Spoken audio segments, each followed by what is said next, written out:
Unfortunately, I came down with a disease called macular degeneration. My center vision, it really affects. I had to take myself off the road because I could not see anything directly in front of me. John always says to me that without guys like you and people like you, I couldn't live alone. And that, that means a lot to me. I knew the safest way for me to handle it was to take myself off the road. Basically, we started out just doing groceries, but I said to him that, if there's other things that need to be done, I have things I have to do in Londonderry as well, and if you'd like to come along for the trip and you need to do something, then that'd be fine. I'd love to tell people that it doesn't have to take over your life volunteering. People think that it's gonna have to be like their new thing, or it's gonna have to push up their priority list. I know that people have priorities way over us. We understand that and we excel with that, because as long as you're honest with yourself and you know what time you have to give, and you articulate that well in the beginning, we will find someone that needs the amount of time that you have to give. Peter. Well, good morning. A funny thing happened to me on the way to the theater last night. Peter's been driving me now about 4 years. So we mail an occasional letter, we go to the bank together once in a while.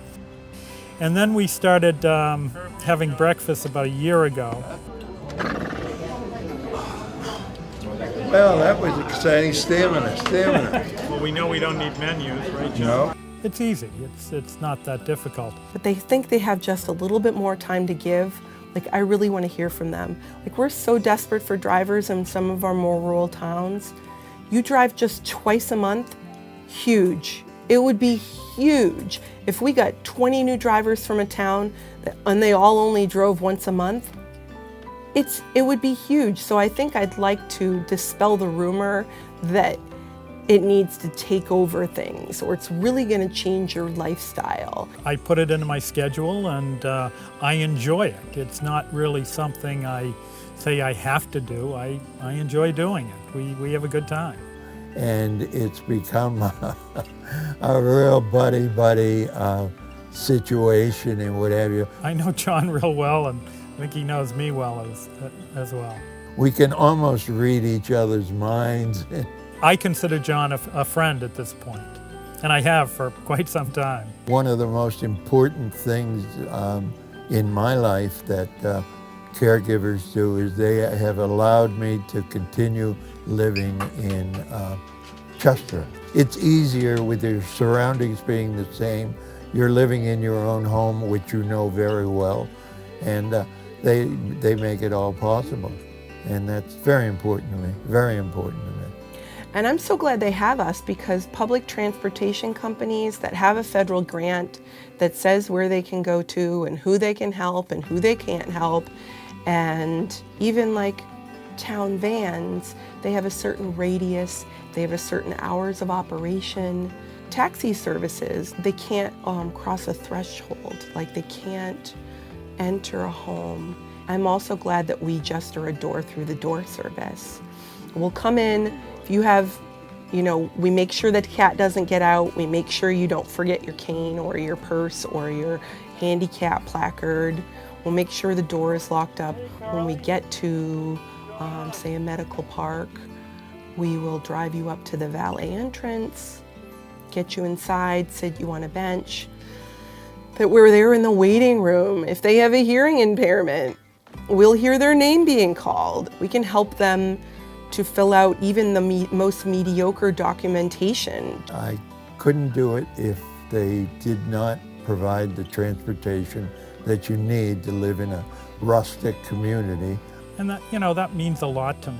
And it's really nice to be appreciated like that. And I know he does, and I think that's one of the reasons I originally wanted to work with John and help him out, is he's so engaging and so appreciative of your help that you want to help him more. We're like California. Right? Cheers. Here we go. Cheers already. Click. So it's a mutual kind of thing.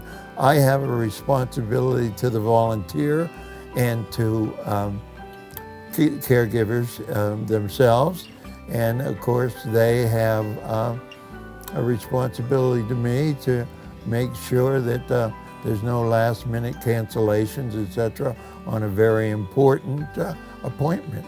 It's very important we see eye to eye. If I was giving advice to others on community caregivers, I would always say give it a try. There's no pressure to it. If you don't like what you're doing, you don't have to continue to do it. In terms of expectations on the part of community caregivers, they're very flexible. They'll call you if you can't do it, there's no problem. They move on to the next volunteer. So I wish more people would just call. Just call and give us the opportunity to explain how easy it could be for them to volunteer. Now I'm going to stay here. This is home.